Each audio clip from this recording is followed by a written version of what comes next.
Hello everyone, and thank you for coming to listen to me talk about Frayer Models for Literacy Excellence. I'm Lauren Dudley, and I've been with Huxley Science College for 12 years, and for 5 of those I've been their Literacy Coordinator. Last March, when the first lockdown happened, we started looking at ways to bridge the gap between students with high levels of literacy and those who are weaker. It was obvious to us that the lockdown would have had an impact on literacy skills for all students, and we wanted to make sure that we minimise that impact when we returned to school. So in our research, we stumbled across the Frayer Model. We found it to be a simple tool that had an enormous impact in supporting students to engage with the language and words at a deeper level, ensuring an increased fluency in academic vocabulary. Today I'm going to talk to you about tiered vocabulary and about how we use the Frayer Model in order to address any misconceptions about literacy and ensure that our students leave our school vocabulary rich and ready for the big wide world. If you haven't come across tiered vocabulary, it's really quite simple. So tier 1 includes basic words of everyday talk. These are words that we use in conversation. They are regular nouns that we use for objects in our lives. These are words that students will be familiar with as everyday words. Tier 2 vocabulary, that's our academic vocabulary. These are valuable words that appear across the curriculum, but they're not typically in everyday talk. These are words we would expect to see in textbooks, academic texts, academic essays, and these are the words that our students really need in order to become fluent. Tier 3 is subject-specific vocabulary. Teachers pay attention to these words in their day-to-day teaching and glossaries because they are relevant to their subject.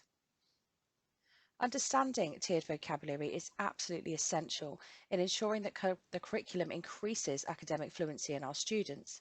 Tier 2 vocabulary is that metaphorical bridge between Tier 1 and Tier 3. These words will ensure that students are able to make sense of the specialist vocabulary in Tier 3 and talk about them fluently and write them academically in their work. There are, of course, words that do cross over the tiers. The importance lies in facilitating the students' access to both academic vocabulary and specialist vocabulary, so between Tier 2 and Tier 3. In order to achieve this, the curriculum needs to be planned and delivered in a manner which is word conscious, establishing a positive impact on students' vocabulary development.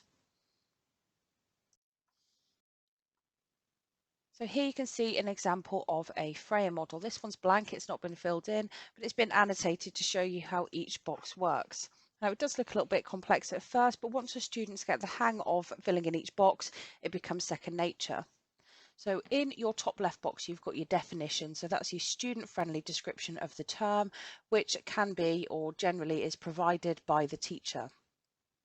The term goes in that circle in the middle, so it can be a term, it can be a word, it can be an important concept that needs to be learned, it can connect to other related terms, and then it will have examples and non-examples of its applications.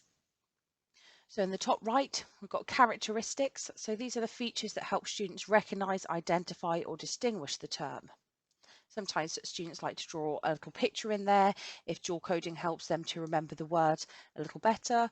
Sometimes they can give examples of what the word is in use, depending on what the term or word is that you're using. On the bottom right, we've got non-examples. So these can be antonyms for the word, they can be inappropriate applications of the word, or relevant illustrations that don't fit the characteristics of the word. Now this box has proved really useful with our students because it instantly addresses misconceptions about the word they're looking at, and straight away they can see where they might have used the word wrongly in their application. The bottom left are synonyms for the word, concrete examples, concrete applications, relevant illustrations of the characteristics. There are a few completed examples on the slides that follow.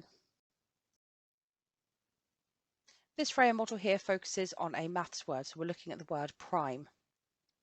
Now, during lockdown, I had to try and teach my own child a little bit of maths to help support her with her home learning. She's 10 and she found prime numbers really difficult. And I actually found that using this Frayer model supported her in ways that I actually wasn't expecting. So you've got the definition there. A prime number is a whole number with exactly 2 divisors. The characteristics of a prime number, so 2 is the only even one, 0 and -1 are not prime, and every whole number can be written as a product of primes. So we've just got, quite simply, in the bottom right, non-examples. Those are just numbers that are not prime numbers, and then some clear examples in the bottom left of numbers that are prime numbers. I'm not going to talk through all of the examples in detail, but I will show you a couple more. So this one here is for the word pliable. And as you can see, this one uses images in order to support the student understanding, as well as the words associated with the word pliable. And here's one I did earlier. So I use this in my own lesson for year 11. I've got bottom set year 11 studying Romeo and Juliet. We were searching for meaning in the word pragmatic. So we looked at the definition, we shared practice here. So we did the Frayer model completely together on the board. You'll see the shiny board marks where my lights from my classroom are reflected on the board there. So we looked at pragmatic meaning dealing with things in a way that's sensible. We looked at the characteristics being a measured approach based on fact and practicality. We looked at non-examples, and when we looked at non-examples, we started thinking about the characters. So we started thinking, you know, perhaps Tybalt is quite hot-headed. He's not particularly pragmatic. Juliet's led by her heart, as is Romeo. Mercutio has other motives for his behaviour. And then we looked at examples of people who were more realistic and more pragmatic. Now, if you'll see from the box in the middle, I like to just address the fact that it's a tier 2 word in my lessons to keep tiered vocabulary at the forefront of my own students' minds. It's important to note that Frayer models shouldn't be used with every single word that students come across. Obviously, we have other things to do in our teaching time. So when we introduce a word that's intrinsic to their understanding, that's a tier 2 word, it's important that we address that with the Frayer model.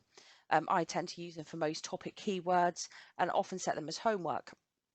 It's much easier, I find, to provide printed versions or stickers we have, pages in their resource books, rather than asking them to spend that time drawing them out. And then it becomes a really quick activity. And the more you use them, the quicker that activity becomes. They're quite nice as a starter activity, and also work well as a plenary when the focus of the lesson has been that particular word.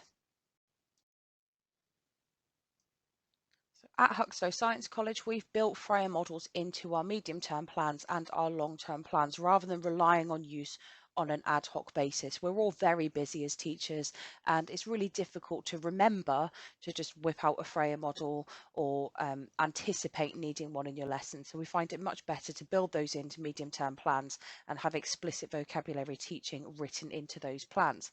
But ad hoc can be useful. Especially if you find that a whole class has a misconception about a particular word, or you're expecting them to have understood a word and they don't. That happens quite often, I think, as teachers. A Frayer model could be used very quickly and effectively to address those misconceptions.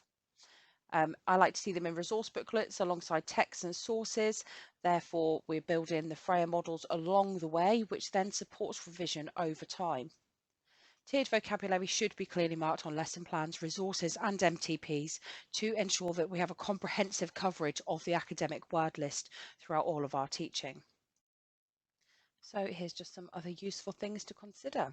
You'd have heard me mention a second ago the academic word list. This has been written by Avril Coxhead and is relatively easy to find online. It's 200 words that are tier 2 vocabulary that we would expect to see most frequently in academic texts. We're looking at having a school dictionary. See the Torquay Academy Dictionary by Catherine Mortimer for more information on that. It's basically that each subject has a dictionary of words per topic to support students. We're also currently running Word of the Week to be completed as a Frayer model for house points, which students seem to really engage with, but then we try to encourage them to make use of that word as much as they can in as many of their lessons as they can. Thank you for listening. If you've got any questions, you can find me at LiteracyLozza on Twitter and tweet me any questions you've got. #EducatingNorthants as reference to this presentation. Thank you very much.